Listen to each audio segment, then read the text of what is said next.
ਇੱਕ ਚੀਜ਼ ਜਿਹੜੀ ਪਰਮੇਸ਼ਵਰ ਨੇ ਦਿੱਤੀ ਉਹਦਾ ਧੰਨਵਾਦ ਕਰੋ। ਪਰਮੇਸ਼ਵਰ ਨੂੰ ਛੁਪਣ ਦੀ ਆਦਤ ਹੈ।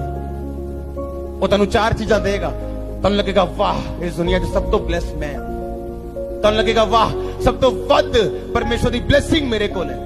ਔਰ ਇੱਕ ਦਿਨ ਤੁਹਾਨੂੰ ਅਚਾਨਕ ਫੀਲ ਹੋਏਗਾ ਕਿ ਤੁਹਾਡੇ ਕੋਲ ਕੁਝ ਵੀ ਨਹੀਂ ਹੈ, ਤੁਹਾਡੇ ਕੋਲ ਪਰਮੇਸ਼ਵਰ ਵੀ ਨਹੀਂ ਹੈ, ਕਿਉਂਕਿ ਉਹ ਛੁਪਣ ਵਾਲਾ ਪਰਮੇਸ਼ਵਰ ਹੈ।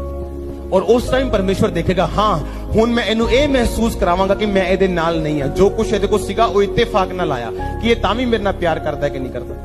ਔਰ ਫਿਰ ਪਰਮੇਸ਼ਵਰ ਤੁਹਾਨੂੰ ਛੁਪ ਕੇ ਦੇਖਦਾ ਹੈ ਕਿ ਮੈਂ ਇਹਨੂੰ ਆਰਾਮ ਨਾਲ ਦੇਖਾਂਗਾ ਹੁਣ ਇਹਦੇ ਦਿਲ ਦੇ ਵਿੱਚ ਕੀ ਹੈ। ਔਰ ਤੁਸੀਂ ਤਾਂ ਵੀ ਪਰਮੇਸ਼ਵਰ ਨਾਲ ਖੜੇ ਹੋ, ਤੁਹਾਨੂੰ ਫੀਲ ਨਹੀਂ ਹੋ ਰਿਹਾ ਪਰਮੇਸ਼ਵਰ ਤੁਹਾਡੇ ਨਾਲ ਹੈ, ਫਿਰ ਵੀ ਤੁਸੀਂ ਪ੍ਰੇਅਰ ਦੇ ਵਿੱਚ ਹੋ, ਫਿਰ ਵੀ ਫਾਸਟਿੰਗ ਦੇ ਵਿੱਚ ਹੋ। ਤਿਆਰ ਰਹੋ ਲੋਕਾਂ ਨੂੰ ਸ਼ੌਕ ਕਰਨ ਦੇ ਲਈ, ਤਿਆਰ ਰਹੋ ਸਰਪ੍ਰਾਈਜ਼ ਕਰਨ ਦੇ ਲਈ। ਤੁਹਾਡੇ ਰਿਸ਼ਤੇਦਾਰ ਤੁਹਾਡੀ ਗਵਾਹੀ ਨੂੰ ਸੁਣਨ ਲਈ ਵਾਪਿਸ ਆਉਣ ਵਾਲੇ ਤੁਹਾਡੇ ਕੋਲ ਬਹਿ ਕੇ ਤਸੱਲੀ ਨਾਲ ਗਵਾਹੀ ਸੁਣਨਗੇ। ਐਂਟਰ ਕਿਸੇ ਹੋਰ ਤਰੀਕੇ ਨਾਲ ਕਰਨਗੇ, ਬਾਹਰ ਕਿਸੇ ਹੋਰ ਤਰੀਕੇ ਨਾਲ ਜਾਣਗੇ। ਜਿਹਦਾ ਆਮੀਨ